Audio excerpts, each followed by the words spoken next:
Ngayong gabi ay samahan nyo kami tuklasin ang isang abandonadong pasyalan na matatagpuan sa mahiwagang bundok ng Mount Makiling. Mga estudyante ng Universidad ng Pilipinas sa Los Baños na natagpuan patay sa isang bahagi ng Mount Makiling. Kita mo ba?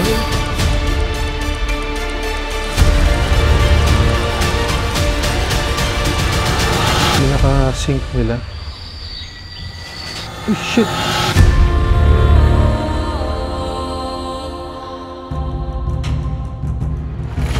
Ang poke ni Maria Makiling ay matatagpuan sa Los Baños, Laguna. 1970s nang itinayo ito bilang isang recreational park at nakilala dahil sa naglalakihang paliguan ng lugar na ito. Hindi lang ito nakilala dahil sa pagiging isang pasyalan, dahil noong ikalawang digmaang pangdaigdig, naging kampo ito ng ating mga Pilipinong sundalo. Ang lugar na ito ay pinangalan sa isang kilalang diwata na si Maria Makiling, na ayon sa kulturang Pilipino, ito daw ang tagapagbantay ng bundok na ito. Pagkalipas ng ilang taon, ito ay pinasara ang dahil sa pagtaas ng upa ng kinakatayuan na ito. Hanggang sa ngayon, ito ay tuluyan ng naging abandonado. Madaling araw na nang binabaybay namin ang daanang ito nang pauwi kami galing sa isang eksplorasyon, nang naisipan kong tawagan ang isang kaibigan para ibalita ang mga ito. Oh, dumating na? Puntahan mo ako? Punta ka dito. Kaso magsushoot ako alas 3. Mag-investigate kami. Abot ba? At dito na rin namin naisipan na puntahan sila sa kanilang pinaroroonan.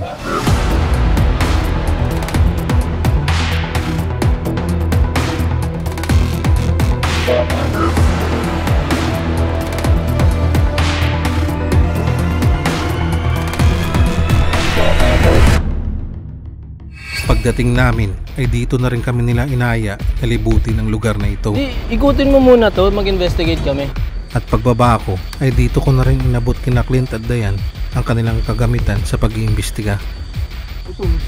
Sinabi ko na rin kay Clint kung ano nagagawa na ito at paano ito gamitin.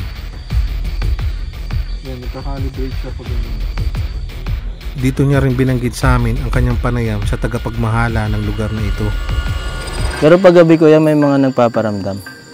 Meron nga, pinaglulubat na nga itong mga gamit namin eh. Dati kagabi, hindi. Hanggang alas 10, ano pa ito, lakas ngayon eh.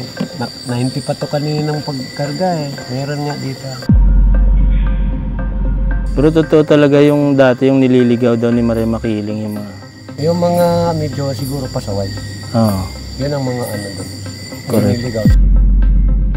Bakit ba nawala si Maria Makiling? Hindi naman nawawala, nandito lang yan. May namatay ba sa swimming pool kuya? May kinuha na ba si Maria Makiling dito na buhay? Meron na rin, kahit nga doon yung si baba doon, meron din doon. Empleyado pa yung kasama dito. Nahulog na sasakyan doon, patay din. Hindi na kami nag-aksaya ng oras at nilibot na kagad namin ang lugar na ito. Yung dalawa. Medyo madulas at basa ang aming dinadaanan, kaya kailangan namin magdahan-dahan. At habang naglalakad kami paakyat, ay kailangan namin iwasan ang mga ligaw na halaman at mga punong nakatumba sa daan.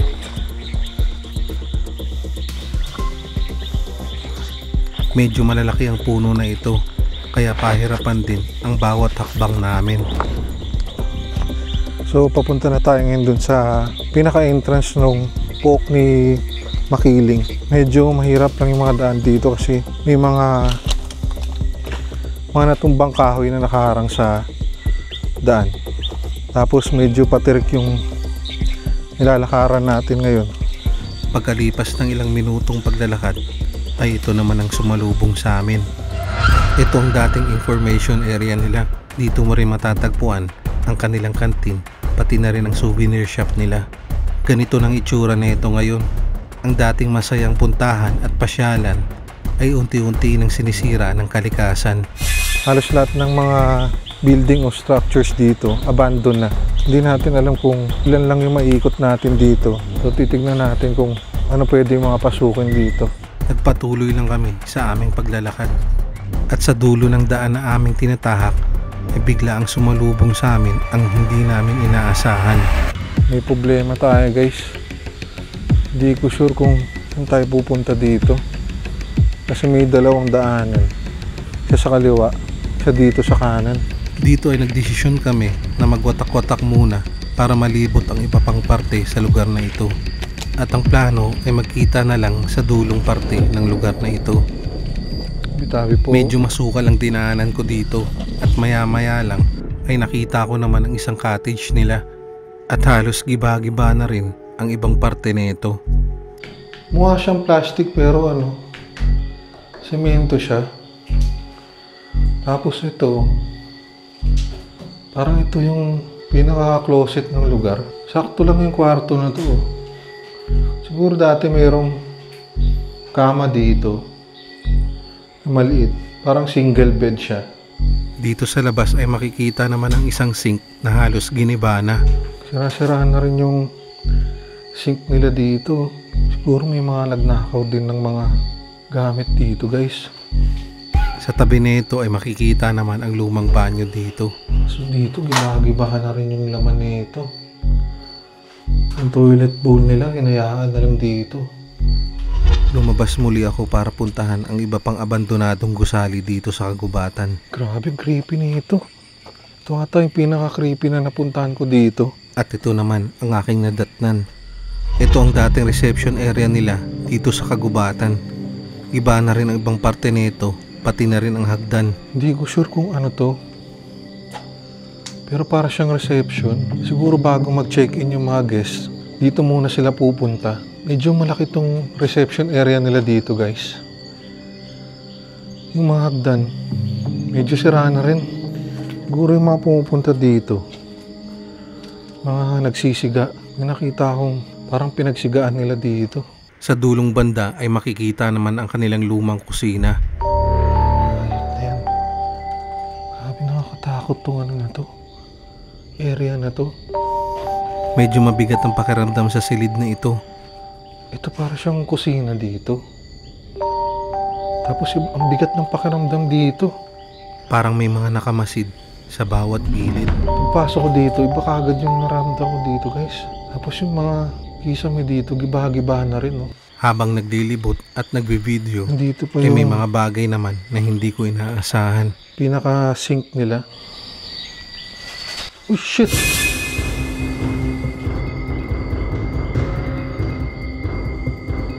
Bigla akong may narinig na kaluskus na ingay na halos sa tabi ko lang.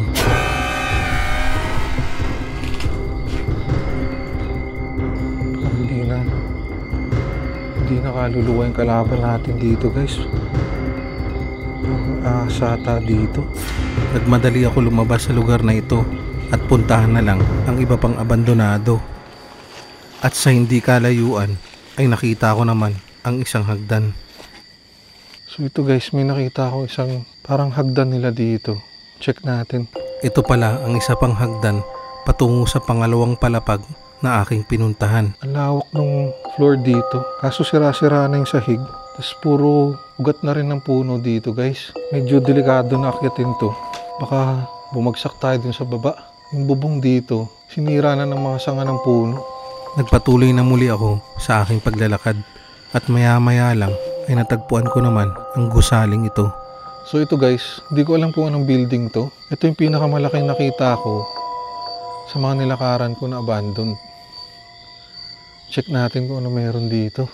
Dito ay pinasok ko muna ang unang palapag ng gusaling ito. Grabe, lawak na itong building na to. Ito ang dating viewing deck nila. Halos hindi mo na ito makilala dahil sa kanyang pagka-abandona. Tapos halos ibang part na ito, sira-sira na rin. Parang malawak lang siya na area. Yung napasok ko lang dito, yung dalawang CR niya lang. Tapos dito, may nakita akong hagdan. Check natin kung anong mayroon dun sa taas na ito. Umakyat na ako sa hagdan dito at ito naman ang aking mga nakita. So itong unang floor dito, puro tanim siya yo. Hindi ko na siya pwedeng lakaran kasi baka may ahas pa dito. Tapos meron pang isang hagdan dito. Check natin yung pinakataas. Sa parting ito ay inakyat ko na ang huling hagdan sa gusaling ito. So ito na yung pinakataas na ito guys. Dito parang overlooking siya. Kaso gabi kasi yun kaya hindi natin makita. Tapos may nakita akong hagdan dito. Sira-sira na yung hagdan eh. Kaya hindi ko na rin siya maakyat. Dito sa taas ay tanaw mo lahat ng puno na nakapalibot sa lugar na ito. Kaya puro takot at kaba ang nararamdaman ko. Pero ang creepy ng lugar na to. Parang ang daming nakatingin dito. Doon kanina sa binabaan natin. Parang may something dun eh. Ito na ang dulong parte ng lugar na ito. Kaya dito ko na rin inantay ang aking mga kasamahan. Pababa na sana kami para puntahan ang pool area ng lugar na ito. Subalit may biglang sumalubong sa amin na parang ayaw na kami patuloyin. Dito na kami nagdesisyon na wag nang tumuloy sa aming pupuntahan. Baka hindi lang isang ahas ang makakasalubong namin. Kita mo ba yun? Isa ba nga yun? Ha? Maglalakad na sana kami pabalik sa aming pinanggalingan nang makita namin ang sapang ito na may katabing abandonadong gusali. Dito sa gusaling ito ay nakasalubong na rin namin sila Clint at Dayan na naglilibot din. Sinubukan ko na rin maglibot para i-check kung may masasagap ba kaming frequency sa lugar na ito. Subalit walang na-detect na frequency ang EMF meter namin dito. Kaya naisipan namin na lumipat ng ibang lugar. Okay na, kung wala. Saan tayo? Dito na kami nagdesisyon na puntahan ang reception area nila para masimulan na ang aming pag-iimbestiga. Pagdating namin ay agad-kagad namin punesto ang aming mga kagamitan sa pag-iimbestiga. Naka-airplane mode kayo?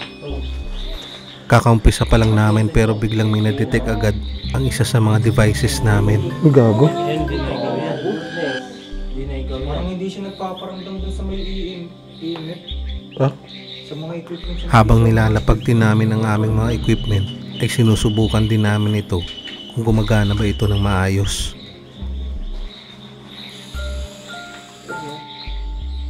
Palikod na yan. Palikod na yan. Kakatapos lang namin nagpwesto ng aming mga kagamitan at maya-maya lang ay minadetect ulit ang aming music box. Oh shit. Ano yun? Ha? Tila ba parang may dumadaan sa kanyang harapan. Dito na kami medyo nagtaka dahil sobrang hirap patunugin ang music box dahil bago ito tutunog ay kailangan mo munang dumaan sa kanyang harapan. Hindi sila mag-respond sa ano natin eh. Mahirap patunugin yan. Pwede mo bang patunugin yung bell na yan? Kung isang kaluluwa ng isang beses? Dito na ako nagtanong kung isa ba siyang kaluluwa na nadedetect ng aming mga devices. Lapitan mo yung bell. Isa lang yun. Nagtanong muli ako para makasigurado sa aming mga katanungan. Pwede mo bang lapitan pa yung bell? Isa ka bang elemento o isa kang kaluluwa? Kung kaluluwa ka, patunugin mo ng 2 beses. Medyo nagulat ako sa mga response ng dead bell dahil tugma ito sa bawat katanungan ko. Nakatakot pala yung dead bell na yan.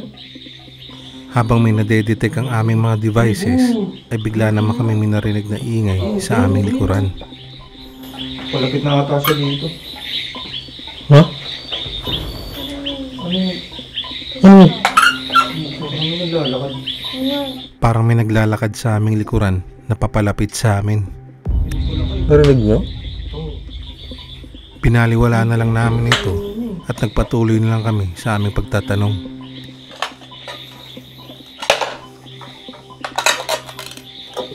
Maya-maya lang ay bigla naman silang nag-response sa flux na nilapag namin. Huh? Dito na rin namin itinanong kung asan siya banda dito sa lugar na ito. Oh, yun o. Nandiyan ka ba sa CR? Nandiyan ka ba? Pailawin mo nga ulit yung green. Pinailaw niya ito ng kulay berde na ibig sabihin na yes ang sagot Gago. niya. Kung nariyan ka sa CR, panadya ka po. Pwede ba patunogin ng isang bed? Dito na rin namin nakumpirma na nasa kaliwa siya banda kung saan matatagpuan ang banyo. Andiyan siya. Pwede mo bang pailawin tong patatsulok na to? Yung kulay green? Yung isa kang babae? Ha?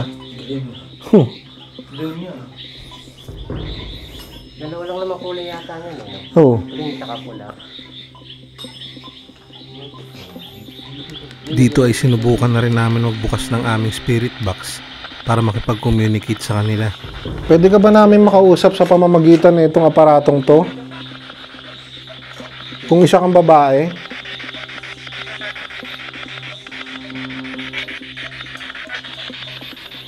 Pwede ba namin malaman kung babae ka o lalaki?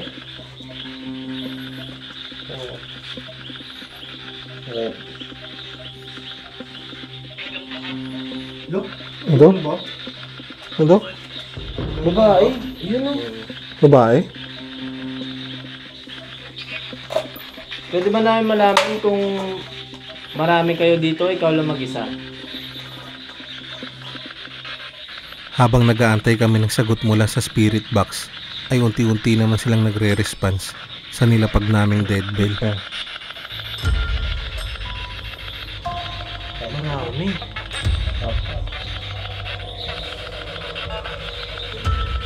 Kayo po ba yung nagpapatunog ng gadgets? Yung bell? Oo. Ako? Bakit? Ako? Oo, bakit? Di ba? Parang ako eh. Dito na kami nagtanong kung siya ba yung babae nagpaparamdam sa lugar na ito. Yan. At ito naman ang sagot niya sa amin. Ikaw ba yung babaeng narito? Sasagot lang kung isa. Hindi tumitigil yun eh. Yes. Yes pa rin. Nang tanungin namin kung marami ba sila dito, ito naman ang sagot nila sa amin. Marami po ba kayo dito? Yes. Kayo po ba nagpapatunog nitong tatsulok?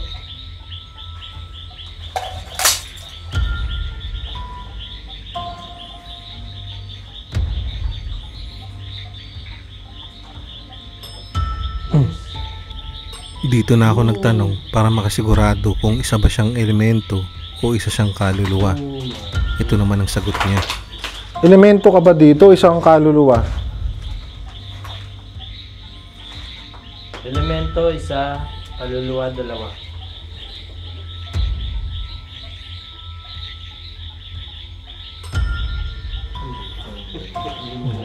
Ha? Oo. At maya-maya lang ay minadetect naman ang REM pad na nilapag namin. Uy! Tinuro ko lang, di ba? Dito ay sinubukan namin magpalit ng kulay ng ilaw at magbakasakali na mas lalo silang lumapit sa amin. At ito naman ang mga nangyari. Kung ikaw si Maria Makiling, hinahanap mo pa rin ba yung kabiyak mo? Yes. Oo daw? Yes yun eh. Gusto mo na po ba kaming umalis? Oo, no. Tara na. Huh? Tara na. Ay! Manugulit. Ang paglibot at pagtuklas namin sa lugar na ito ay isang panibagong yugto ng aming karanasan. Ano man ang nababalot na kwento at hiwaga sa lugar na ito ay mananatili pa din itong isang misteryo. This year, I will try to reach 100k subscribers at sana isa ka sa mga sumuporta na ito.